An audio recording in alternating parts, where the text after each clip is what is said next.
Number one question you need to be asking yourself is, why is there a picture of a milkshake on my screen when I came to watch a video about gaming phones? Hey everyone, welcome back to the Michael O YouTube channel. My name is Michael O and welcome back to another video. And Merry Christmas to all who celebrate. You can see I'm wearing my Santa hat here today.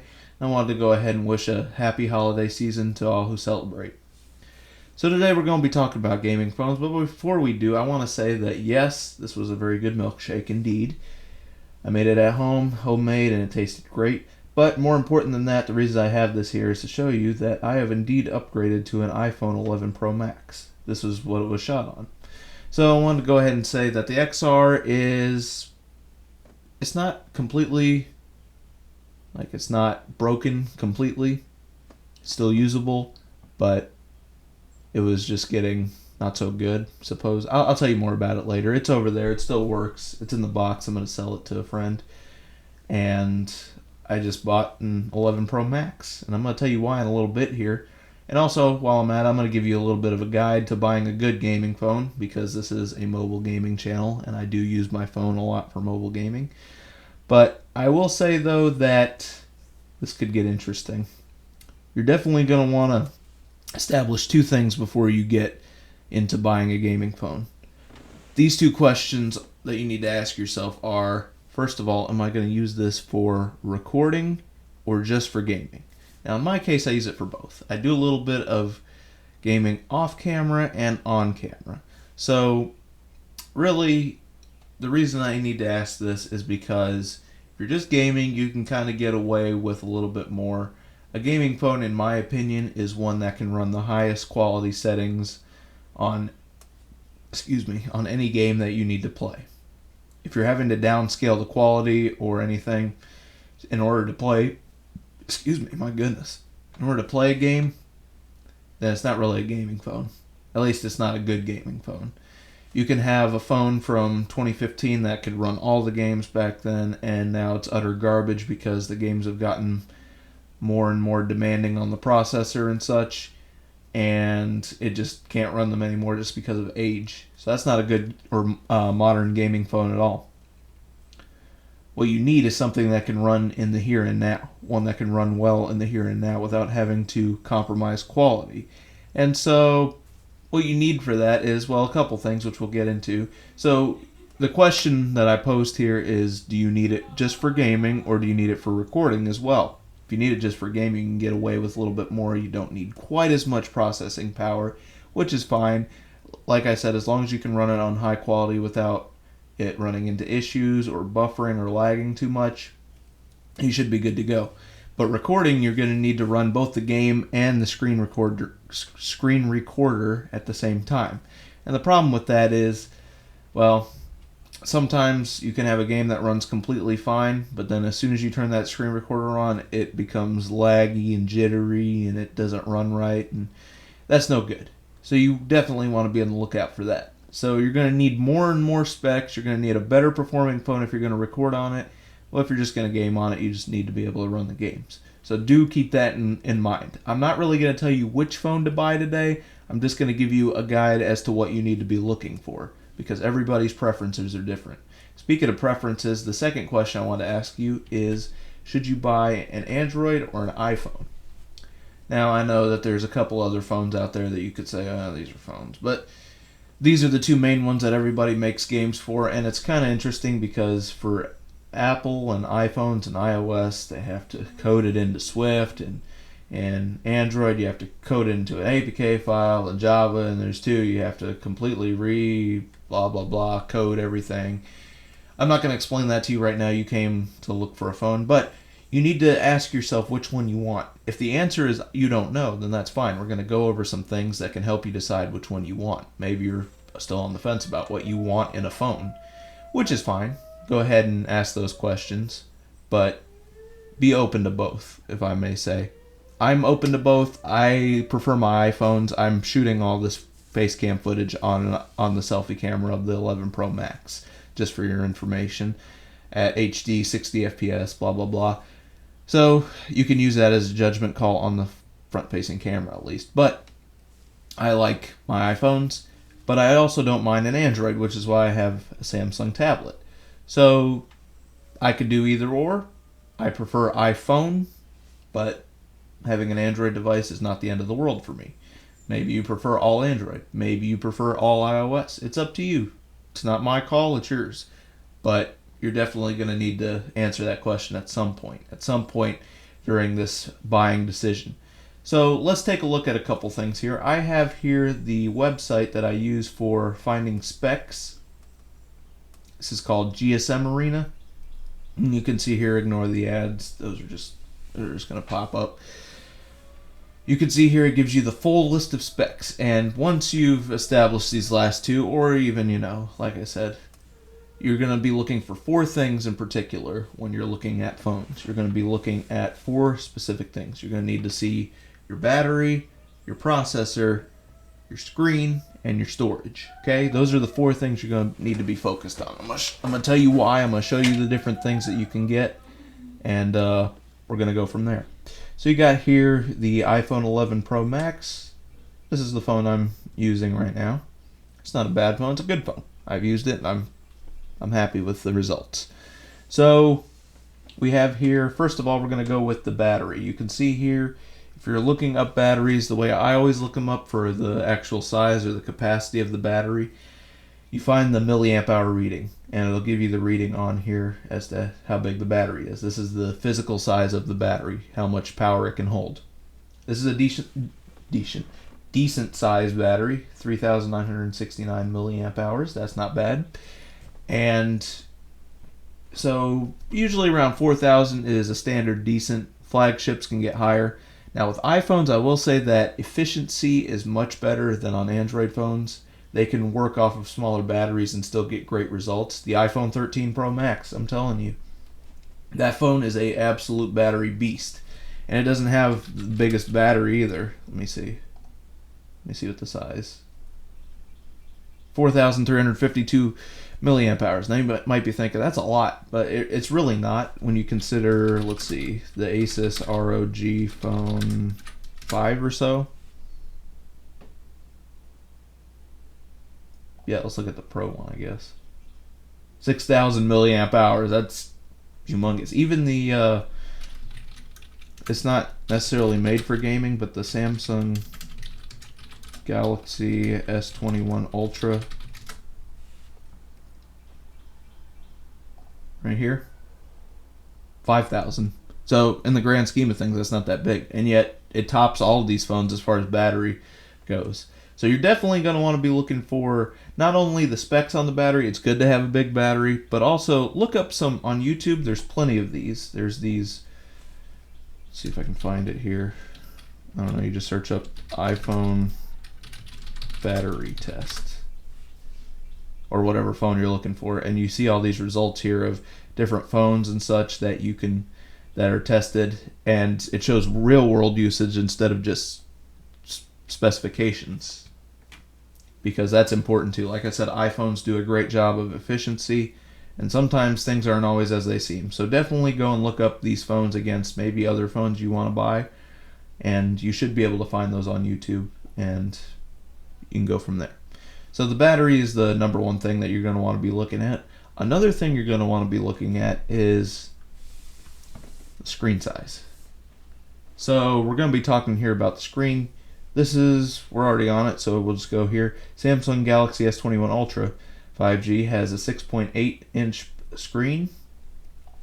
The iPhone 11 Pro Max that I have has a 6.5 inch screen, which is the second biggest iPhone screen that Apple makes. I believe that the iPhone 13 Pro Max is 6.7 or so. Yeah, 6.7. And the 12 Pro Max is the same screen size.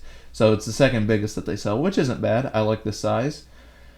Also, another thing you want to consider is, and this more has to do with my XR. If you have the XR or just the standard 11, then you're going to want to consider the quality of the screen based on what type it is. If you scroll down here, you can see right here, OLED screen. But on the iPhone XR, if I can spell iPhone, that'd be great. Right here, This one has a 6.1 inch screen, a little bit lower resolution, but more importantly, it has an LCD panel on it. What does that mean? The biggest thing with LCD versus OLED panels, granted, I think it's just because of the fact that the 11 Pro Max is newer than the XR, it gets brighter, but the color accuracy is the biggest thing in my opinion.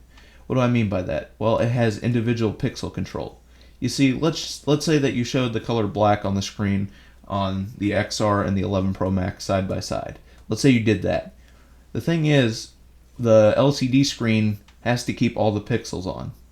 It has to keep all the pixels on when the screen's on. So it can turn the XR, it can turn the pixels black for sure, but it can't turn them off like the 11 Pro Max can. The 11 Pro Max can turn those pixels completely off. Individual pixels it can turn off. Even if it's just an area of the screen that's black, it can do that. So you get much deeper and richer blacks, and just colors in general, it's going to be more and more accurate than on an LCD screen. Now, granted, it's more money to replace it if you crack the screen, so definitely you're going to want to buy a screen protector or a good case of some sort, or both, like I do. OtterBox and big old thing on there, and a screen protector. You're going to want to invest in a good screen protector to protect that screen, because the OLED is going to be more expensive to replace. But definitely I'd say it's worth it. Now, if you're upgrading from an older iPhone, like the iPhone 6, 6S, 7, 8, whatever, and you want to go to the regular 11 or an XR, then it's not going to be as much of a difference because all of those have LCD screens on them, but an OLED screen looks much, much better, and I'm glad that I upgraded to it. So definitely consider that.